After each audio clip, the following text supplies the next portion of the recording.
सन 1989 की बात है।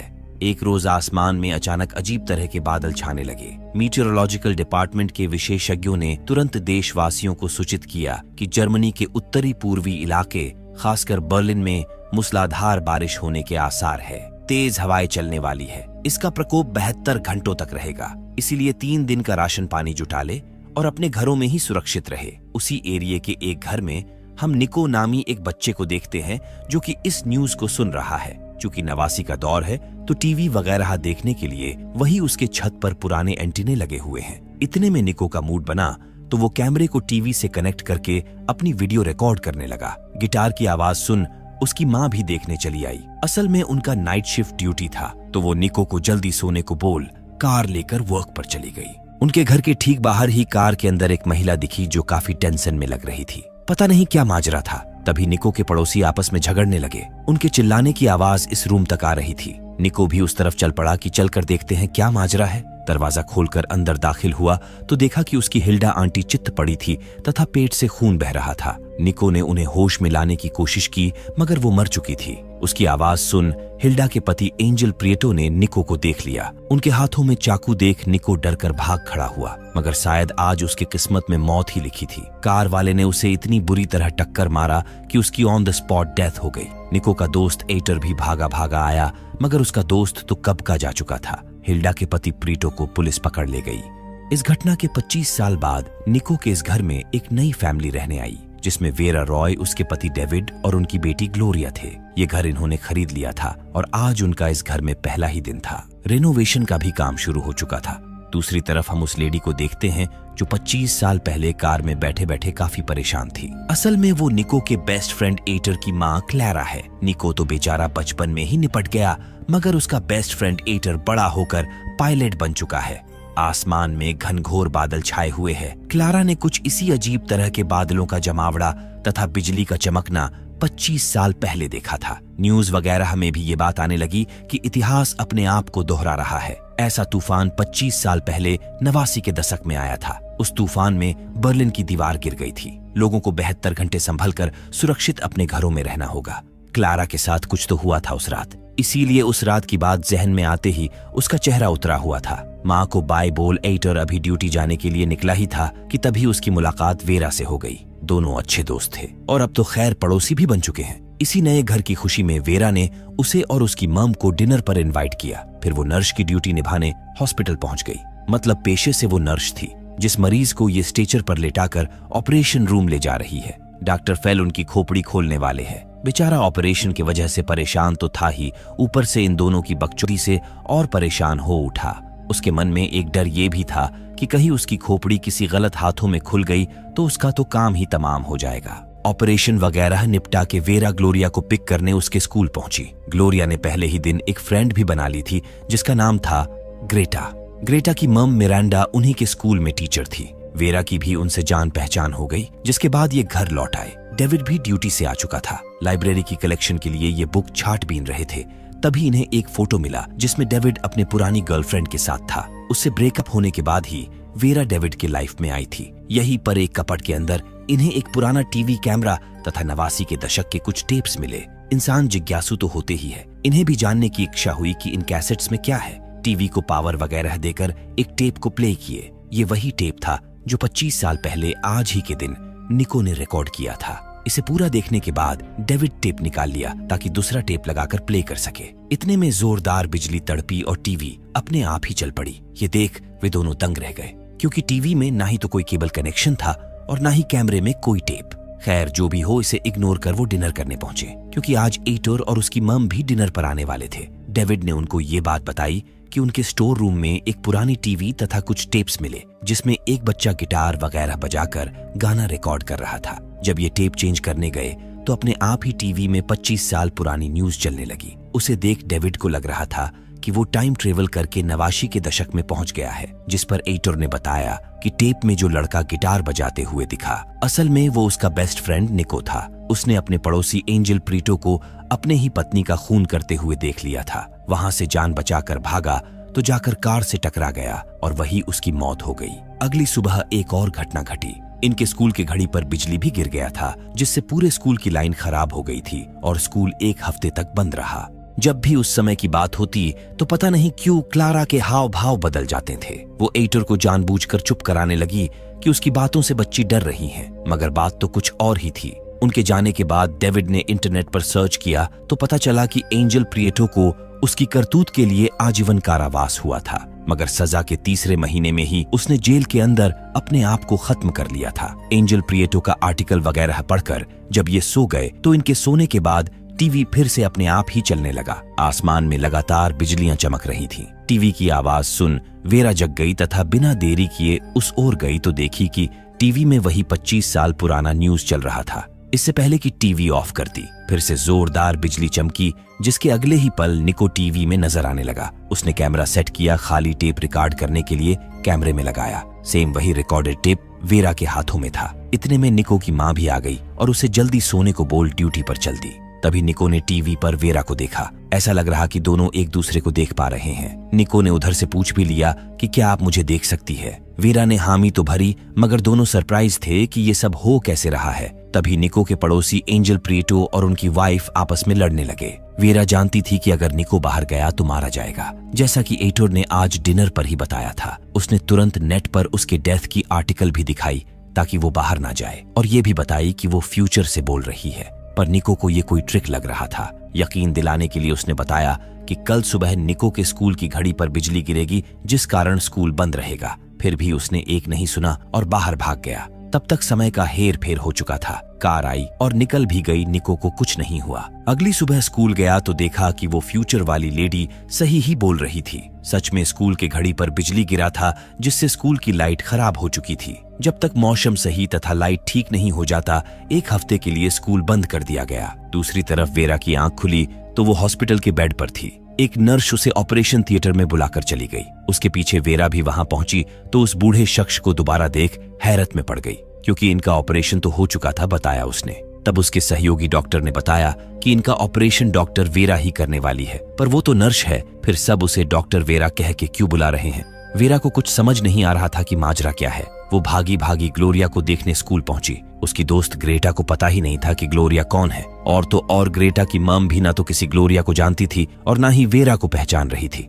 आखिर उसकी बेटी गई तो गई कहाँ। फौरन वो डेविड के ऑफिस पहुंची, फिर सारा माजरा बताई। उसकी बातें डेविड के सर के ऊपर से निकल रहा था, क्योंकि वेरा ना ही तो उसकी वाइफ है और ना ही ग्लोरिया उसकी बेटी। वैसे डेविड डॉक्टर वेरा को इसलिए पहचान रहा था क्योंकि उसने पिछले महीने उसकी सर्जरी करी थी। उनका रिश्ता डॉक्टर और पेशेंट का है, मगर पता नहीं वो क्या बकवास करे जा रही थी, इसलिए उसे वहां से जबरदस्ती निकाल दिया गया। उसके साथ जो कुछ भी हो रहा है उसका कंप्लेन लिखवाने वो पुलिस स्टेशन गई। ये है इंस्पेक्टर लेरा, जिन्हें वेरा सारा मामला समझाई कि उसके पति उसको पहचान नहीं रहे हैं। उसकी बेटी ग्लोरिया भी स्कूल से गायब है। मतलब स्कूल वालों का कहना था कि उनके स्कूल में ग्लोरिया नाम की कोई बच्ची नहीं पढ़ती। कब से हो रहा है ये सब इंस्पेक्टर लेरा ने उससे पूछा।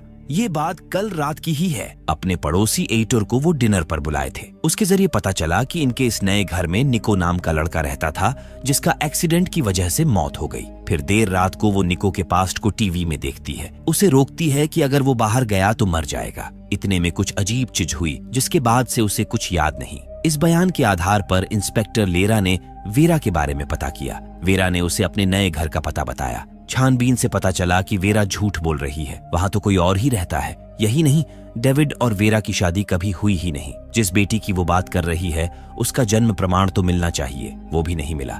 यानी वेरा की पूरी कहानी मनगढ़ंत है। शायद उसे किसी साइकेट्रिस्ट से मिलना चाहिए। वेरा का खोपड़ा खराब हो रखा था कि ये सब उसके साथ हो क्या रहा है। पास्ट में हम निको को देखते हैं जो कि वेरा का स्केच बना रहा था। तभी टीवी अपने आप ही ऑन हो गई। उसने फ्यूचर में फिर से बात करने की कोशिश की, लेकिन बात नहीं बनी। इधर उसका पड़ोसी एंजल प्रिएटो पासपोर्ट वगैरह बनवाकर रेडी कर चुका था और कहीं जाने के फिराक में था।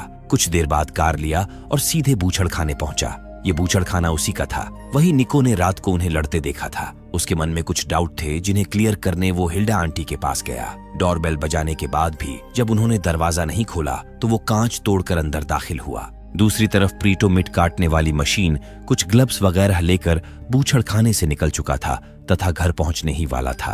तब तक निको उनके बेडरूम में दाखिल हुआ तो देखा कि उसकी हिल्डा आंटी मर चुकी थी। उनके पति प्रिएटो को निको ने कुछ देर पहले ही अपनी खिड़की से पासपोर्ट की बात करते और रखते हुए देखा था। ड्रावर चेक किया तो उसकी भौहें चौड़ी हो गई। दरअसल उसे एक पासपोर्ट मिला जिस पर हिल्डा आंटी का नाम और उस पर फोटो उसके बेस्ट फ्रेंड एटर की मम का लगा था। मतलब 100% ये जाली पासपोर्ट बनवाया गया था। इससे पहले कि वो कुछ समझ पाता, प्रीटो आधम का। उसके पैरों की आहट सुन वो जल्दी जल्दी सब कुछ समेटकर बेड के नीचे छिप गया। प्रीटो हाथ में 2 बैग लिए बेडरूम में दाखिल हुआ। माहौल को खुशनुमा बनाने के लिए पहले पुराना गाना प्ले किया, प्लास्टिक बिछाया तथा मशीन चालू कर हिल्डा की लाश को काटने लगा। ये दिल दहला देने वाला मंजर निको वही बेड के नीचे दुबक कर अपनी आंखों से देख रहा था। डर के मारे उसकी हालत खराब थी। इतने में बेड के नीचे उसे एक घड़ी मिला जिसके बैक पर सैम लिखा था। वर्तमान में आसमान में बादल तथा बिजली भी गरजने लगे थे। पूरा दिन चेकअप वगैरह कराने के बाद वेरा भागकर अपने घर पहुंची। उसे अच्छी तरह से याद था कि कल दोपहर को वो ग्लोरिया को झूला झूला रही थी। पीछे वाले दरवाजे पर गई तो देखी कि किसी ने पहले ही लॉक तोड़ा हुआ था। फौरन अंदर दाखिल हुई, डेस्कटॉप पर निको के बारे में सर्च की। उसके पीछे कोई था। उसने तुरंत वेरा पर गोल्फ स्टिक तान दिया। तुम कौन हो और मेरे घर में क्या कर रही हो? वेरा हैरान थी और बोल पड़ी कि ये उसका घर है। तभी उसकी नजर वॉल पर लगे फोटो फ्रेम पर पड़ी। ये वही फोटो था जो इन्हें लाइब्रेरी के लिए बुक छांटते समय मिला था। मतलब पिछले टाइमलाइन में डेविड का इस औरत से ब्रेकअप हो गया था, मगर इस टाइमलाइन में वो डेविड के साथ थी। इतने में डेविड भी ऑफिस से आ गया। ये दोनों मियां बीवी वेरा के खिलाफ तुरंत पुलिस कंप्लेन किए कि एक पागल औरत उनके घर में घुस आई है। वेरा ने डेविड को एक बार फिर याद दिलाने की कोशिश की कि उन दोनों की शादी हुई है, उनकी एक बेटी भी है। ये जान तो डेविड की वाइफ उस पर टूट पड़ी कि नागिन औरत उनका बसा बसाया घर तोड़ने आई है। तभी लाइट चली गई और उसके साथ साथ वेरा भी गायब हो गई।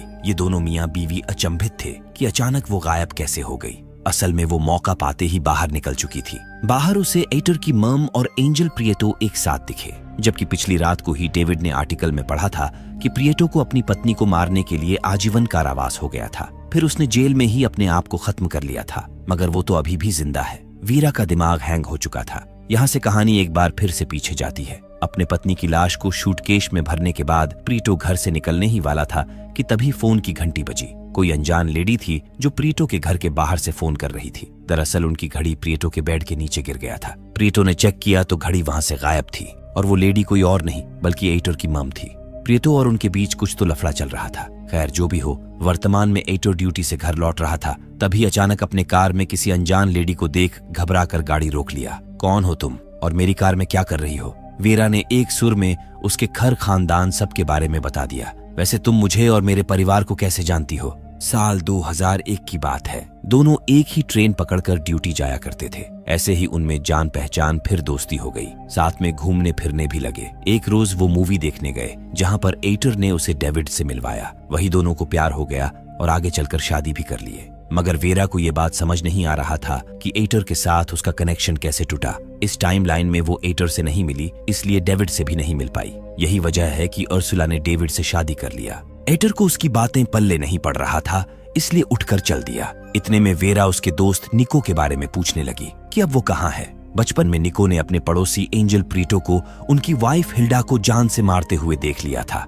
जैसे ही वो बाहर भागा, उसकी एक्सीडेंट में मौत हो गई। मगर शायद वेरा ने गलती से समय में छेड़छाड़ कर उसे बचा लिया। उसी रात से सब कुछ बदल गया। जहां तक एटर को मालूम है, हिल्डा आंटी एंजल प्रीटो को छोड़कर चली गई और अब एंजल प्रीटो उसकी माँ के हस्बैंड है। 20 साल से दोनों एक साथ है। वो एक मक्खी तक नहीं मार सकते और वीरा उन पर मर्डर का इल्जाम लगा रही है। ये तो बर्दाश्त के बाहर था। उसने अपने बचपन के दोस्त निको के बारे में भी उसे कुछ नहीं बताया। मतलब यहाँ भी वेरा के हाथ कुछ नहीं लगा। तभी उसकी नजर टीवी पर आ रहे पॉडकास्ट पर पड़ी।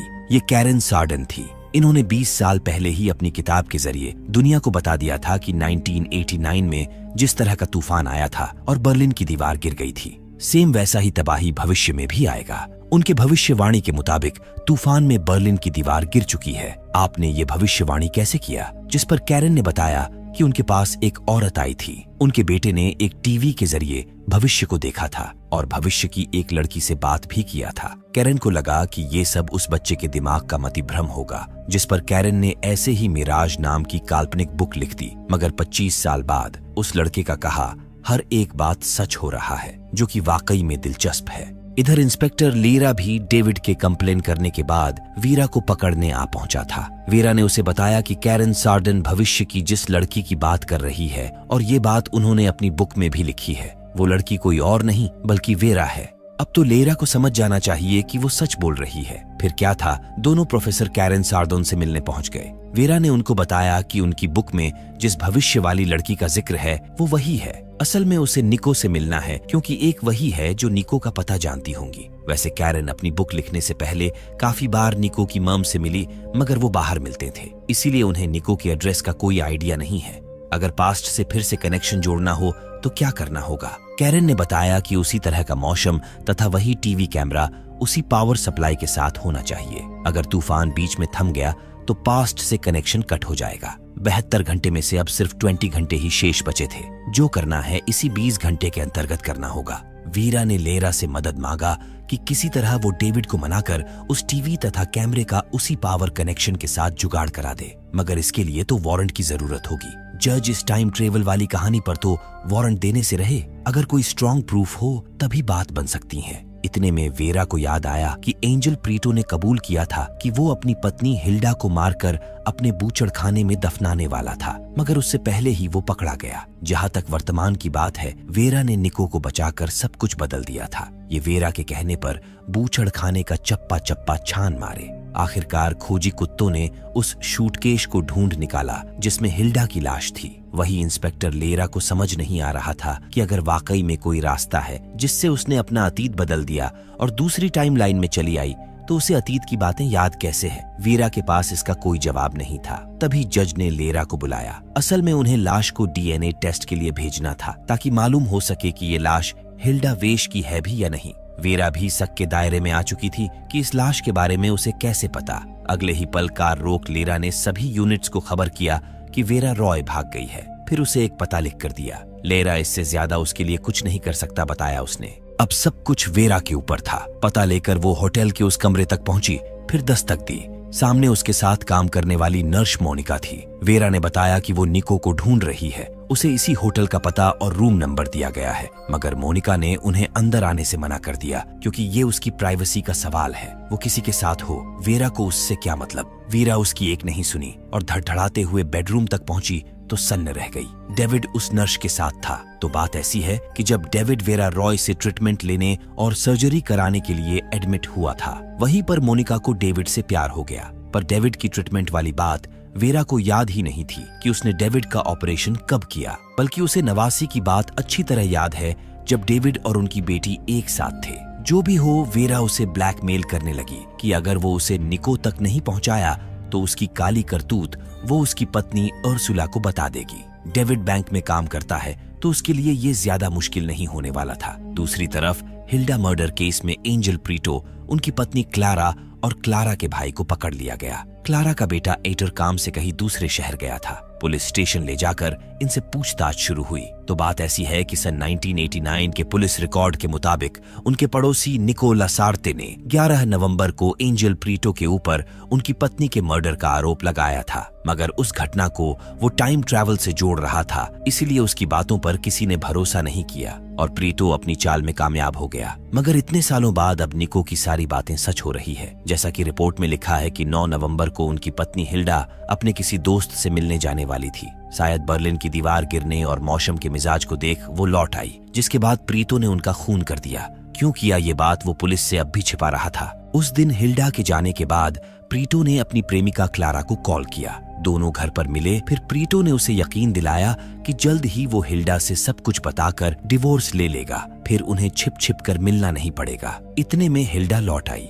क्योंकि वो अपनी सहेली से मिलने जाने ही नहीं वाली थी। उसे क्लारा और प्रीटो के अफेयर के बारे में अंदाजा हो चुका था। बस वो उन्हें रंगे हाथों पकड़ना चाहती थी। उनके चहकने की आवाज सुन थोड़ा बहुत जो डाउट था वो भी क्लियर हो गया। गुस्से में आंख लाल किए वो हाथ में चाकू लेकर बेडरूम में गई और उन दोनों को रंगे हाथों पकड़ ली। उसके ऊपर खून सवार था। लग रहा था कि आज वो प्रीटो को निपटा देगी। किसी तरह ये उसे काबू करके चाकू छीन लिए। इसी छिना झपट्टी में हिल्डा को चाकू लग गया और वो ऊपर से सीधे ग्राउंड फ्लोर पर जा गिरी, जिससे उसकी वहीं पर मृत्यु हो गई। इधर अभी भी वही सवाल चल रहा था कि प्रीटो ने हिल्डा को मारा या फिर नहीं, मगर वो कुछ भी बताने को राजी नहीं था। उसे वकील की दरकार थी, तभी जाके वो मुंह खोलेगा, ऐसा उसका कहना था। तभी लेरा ने वो सबूत पेश किया जो निको ने दिया था, वो घड़ी जिस पर सीएम लिखा था। जब क्लारा की घड़ी को चेक किया गया तो साबित हो गया कि कत्ल की रात वो भी मौजूद थी। सीएम का मतलब था क्लारा मेडिना, जो कि उनका पूरा नाम था। उन्होंने मिलकर उसे मारा और आस पड़ोस में शक न हो इसलिए क्लारा को हिल्डा के नाम से जाली पासपोर्ट बनाकर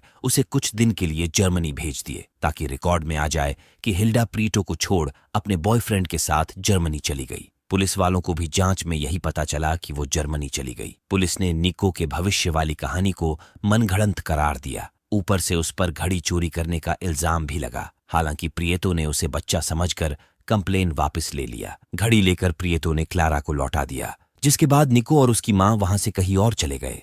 निको सच बोल रहा था या फिर झूठ, लाश का डीएनए रिपोर्ट आते ही सब पता चल ही जाएगा। वैसे वो लड़का निको कोई और नहीं बल्कि इंस्पेक्टर निको लासार्ते लेरा ही है। 20 साल बाद ही सही, पर वो इस बात को साबित करके रहेगा कि प्रियतो अपनी बीवी का खूनी है। दूसरी तरफ डेविड बैंक के डेटा से निको की आइडेंटिटी तथा एड्रेस निकाल लिया, जिसे देख वेरा दंग रह गई कि इंस्पेक्टर लेरा ही निको है। वही निको को इस घटना की वजह से हर कोई उसे पागल समझता था। उसने भी जिद पकड़ लिया था कि वो भविष्य वाली लड़की से संपर्क करके साबित करेगा कि वो पागल नहीं है। उसकी मां ने उसे साइकेट्रिस्ट वगैरह हर जगह दिखाया। हार थक कर निको ने मान लिया कि उसने झूठी कहानी बनाई थी। सबकी नजरों में तो उसने हार मान लिया, मगर अंदर ही अंदर वो उस भविष्य वाली लड़की को ढूंढता रहता था। उसके पास अभी भी एक क्लू था जिसे लेकर वो चुपके से हर रोज वैलपाइंडा स्टेशन पर जाता और वहीं बैठकर उस लड़की का इंतजार करता रहता।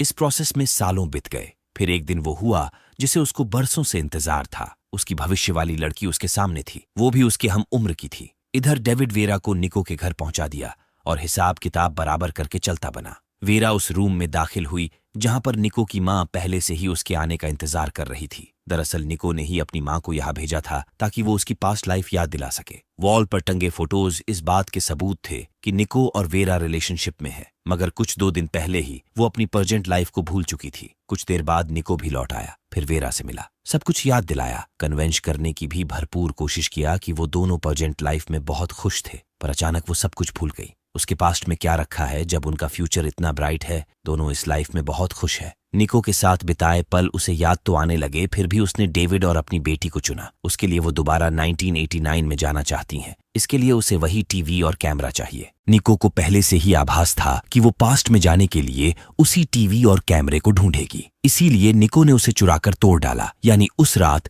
अर्सुला के घर का दरवाजा निको ने ही तोड़ा था। वही वेरा को पूरा यकीन था कि निको झूठ बोल रहा है, उसने टीवी और कैमरा संभाल कर रखा होगा। अगले ही पल वो ये कहते हुए बिल्डिंग से कूद गई कि पिछली बार मैंने तुम्हारी जान बचाई, अब बारी तुम्हारी है, तुम्हें पता है क्या करना है। निको को बिल्कुल अंदाजा नहीं था कि वो उसे इस तरह से छोड़कर चली जाएगी। अब चाहे निको उसे याद रहे या न रहे, वो फौरन भागकर स्टोर रूम गया जहां पर उसने टीवी वगैरह छिपा रखा था। तूफान थमने में अभी भी 1 घंटे 44 मिनट शेष थे। दूसरी तरफ पास्ट वाला निको भविष्य के उस लड़की से अपने सवालों के जवाब पता करने बैठा था। तब तक फ्यूचर वाला निको टीवी कैमरा वगैरह सेट करके उससे संपर्क कर लिया। बताया कि वो दोनों एक ही है, बस समय का फेर है। वो भविष्य वाली लड़की कहाँ है? निको ने उत्सुकता पूर्वक पूछा। तो बात ऐसी है कि वो मर गई। अब जो मैं कह रहा हूँ उसे बड़े ध्यान सुनना। फिर क्या हुआ, कैसे हुआ, ये नहीं दिखाया गया। अगली सुबह मौसम सही हो चुका था। वही वेरा जब नींद से जगी तो डेविड उसके पास ही था। उसकी बेटी भी अपने कमरे में सो रही थी।